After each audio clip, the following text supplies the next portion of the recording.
novo ensino médio flexibiliza e reforça as desigualdades na educação. O presidente Michel Temer sancionou nesta quinta-feira no Palácio do Planalto a lei do novo ensino médio, que prevê melhorias na educação dos jovens e adolescentes. Em várias cidades, estudantes protestaram hoje contra a reforma do ensino médio. A implementação total do novo modelo aprovado no governo Temer deveria ocorrer de forma escalonada até 2024. Entidades de trabalhadores em educação pedem a Lula a revogação do novo ensino médio. O que nós fizemos? Nós não vamos revogar, nós suspendemos. E o que é, então, o novo ensino médio, né? Na verdade, a luta dos estudantes e de docentes por uma reforma no ensino médio, uma reforma verdadeira, que fosse democrática, popular, consultiva, não aconteceu, né? Desde 2013, estudantes já questionavam a mudança do modelo educacional do ensino médio. Entretanto, a maneira como ela veio foi extremamente equivocada, né? Estudantes foram às ruas em Brasília, no Rio de Janeiro, na Bahia. Em São Paulo, o protesto contra o novo ensino médio reuniu centenas de estudantes. É importante, eu creio, enfatizar que a comunidade escolar ela não foi consultada, né? Então, é uma reforma também antidemocrática.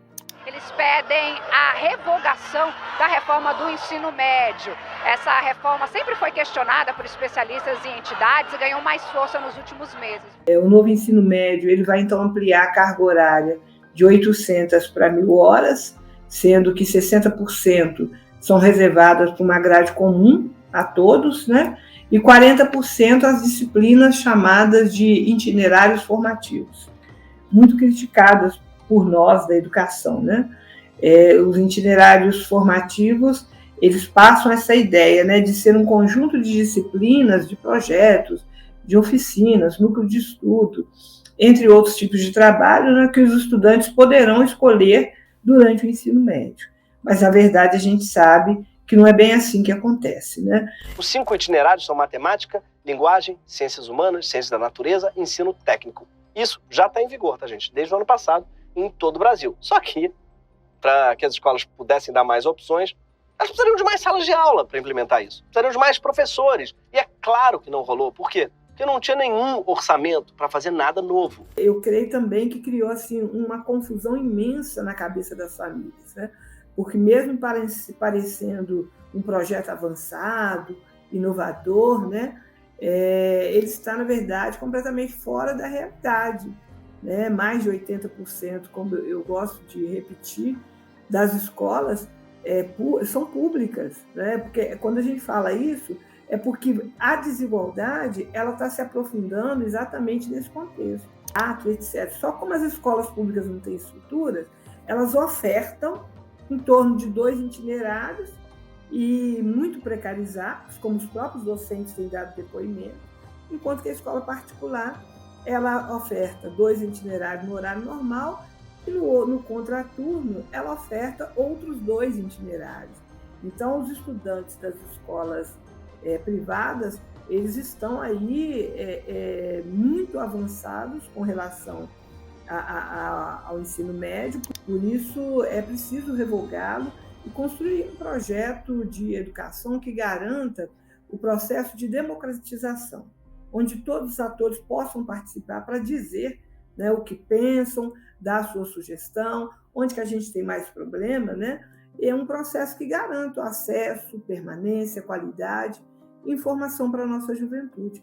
Eu creio que é o momento da gente pensar qual é o projeto de educação que nós queremos para o nosso país, né? O conhecimento ele é resultado de um processo que é coletivo, né? E a sociedade só vai avançar quando os conteúdos também tiverem essa perspectiva, né? E não sejam tão excludentes, né? A gente sabe que essa ampliação da carga horária, sem dúvida alguma, se para alguns, né, a gente pensa assim, vai melhorar, houve vai aumentar o número de aulas e etc., mas a gente sabe que as escolas não têm estrutura para isso. As escolas brasileiras não têm um corpo docente, número de profissionais adequados para isso, formação, né? E o que está acontecendo hoje, na verdade, é uma sobrecarga nos docentes, muito adoecimento, né?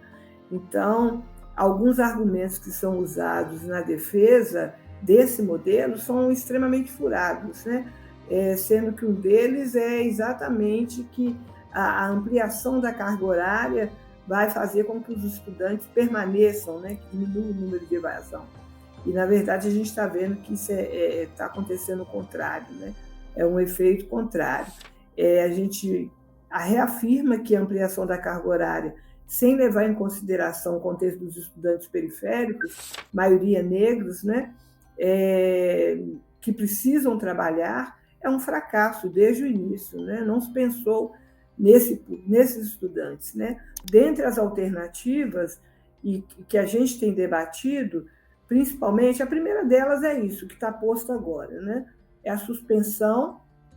No nosso caso, nós defendemos a revogação, mas o governo optou pela suspensão e a chamada para consulta pública. Então, isso é o correto, né? Fazer essa consulta pública, ampliar esse debate e ver o que é possível da gente estar fazendo diante da resistência, né? Inclusive no próprio Ministério da Educação, da revogação e da retomada de uma nova lei. Eu acredito que essa reforma ela precisa ser pensada numa perspectiva do que é o nosso povo, do que é o povo brasileiro, do que está afetando mais os nossos estudantes, os nossos jovens, né? O que a gente está buscando mais hoje para poder seguir com a construção de um projeto de país que seja mais equânime, que rompa com as desigualdades sociais, com as desigualdades raciais. E é nessa linha, para mim, que a educação tem que seguir.